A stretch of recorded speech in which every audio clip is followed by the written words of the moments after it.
প্রিয় দেশবাসী, 2024 সালের 3 অগস্ট আমরা এক দফার ঘোষণার মধ্য দিয়ে ফেসিবাদের পতন আমরা ঘটাতে পেরেছি। কিন্তু আমাদের প্রত্যাশিত নতুন রাষ্ট্র গঠন অর্থাৎ নতুন বন্দোবস্তের যেই আকাঙ্ক্ষা, যেই প্রতিশ্রুতি আমরা বাংলাদেশকে দিয়েছিলাম, জনগণকে দিয়েছিলাম, সেটির যাত্রা এখনো পর্যন্ত সম্পন্ন হয়নি। সেটির লড়াই এখনো পর্যন্ত আমরা করে যাচ্ছি। আমরা বিগত জুলাই মাসে বাংলাদেশের 64টি জেলায় গিয়েছি। আমরা আমাদের দেশ গড়তে জুলাই পদযাত্রা করেছি। বিচার, সংস্কার এবং নতুন সংবিধান এই লক্ষ্যকে সামনে রেখে নতুন করে রাষ্ট্র পুনর্গঠনের জন্য আমরা জনগণের কাছে গিয়েছি। সাধারণ মানুষের আশা আকাঙ্ক্ষার কথা শুনেছি। মাঠ পর্যায়ে দাঁড়ে দাঁড়ে গিয়ে মানুষ কি চায়, এই বাংলাদেশকে কিভাবে দেখতে চায়, তাদের সেই কথাগুলো শুনেছি। এবং এই অভ্যুত্থানের সময় আমরা এই বাংলাদেশকে নিয়ে যে স্বপ্নগুলো দেখেছিলাম, আমাদের যে আকাঙ্ক্ষাগুলো, সেই আকাঙ্ক্ষাগুলো তাদের কাছে তুলে ধরেছি। এবং এই যে সামগ্রিকভাবে বাংলাদেশের প্রত্যেকটি জায়গায়, জেলায় গিয়ে মানুষের যে চাওয়া পাওয়া আকাঙ্ক্ষা, সেগুলোকে ধারণ করেই আমরা আগামী দিনের আমাদের যে ইশতেহার, সেই আমাদের এনসিপির ইশতেহার সাজিয়েছি। প্রিয় দেশবাসী, জুলাই গণ অভ্যুত্থানের 1 বছর পূর্তির দ্বার প্রান্তে আমরা। আগামীকাল 3রা আগস্ট।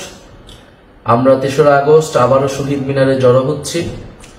আমরা নতুন বাংলাদেশের আকাঙ্ক্ষা নিয়ে কাজ করছি।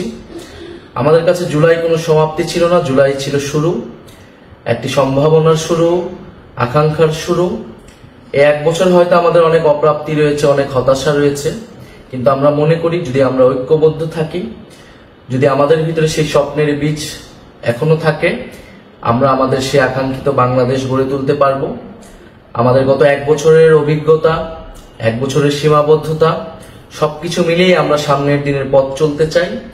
আমরা দেশ গড়তে জুলাই পদযাত্রায় আমাদের যে অভিজ্ঞতা, মানুষের যে আকাঙ্ক্ষা, আমরা সবকিছু মিলিয়ে আগামীর যে নতুন বাংলাদেশ, সেই নতুন বাংলাদেশের ইস্তিহার পাঠ করতে চাই। জাতীয় নাগরিক পার্টির পক্ষ থেকে, গণ অভ্যুত্থানের নেতৃবৃন্দের পক্ষ থেকে আমাদের আগামীর বাংলাদেশ, আগামীর রাষ্ট্রকল্পটি আমরা ঘোষণা করতে চাই।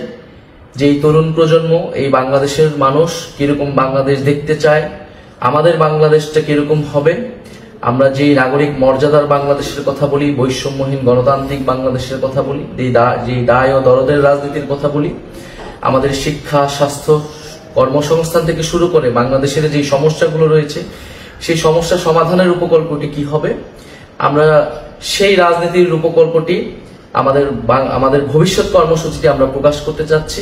এবং এর মধ্য দিয়ে আমরা আমাদের জুলাই পদযাত্রার পরিসমাপ্তি টানতে যাচ্ছি। এবং 3রা আগস্ট 1 দফার যেই নতুন বন্দোবস্ত এবং ফ্যাসিবাদী ব্যবস্থার বিলোপ, সেই দিনটিকে স্মরণ করতে চাচ্ছি। আগামীকাল শহীদ মিনার বিকাল 4টায় আমরা জড়ো হচ্ছি।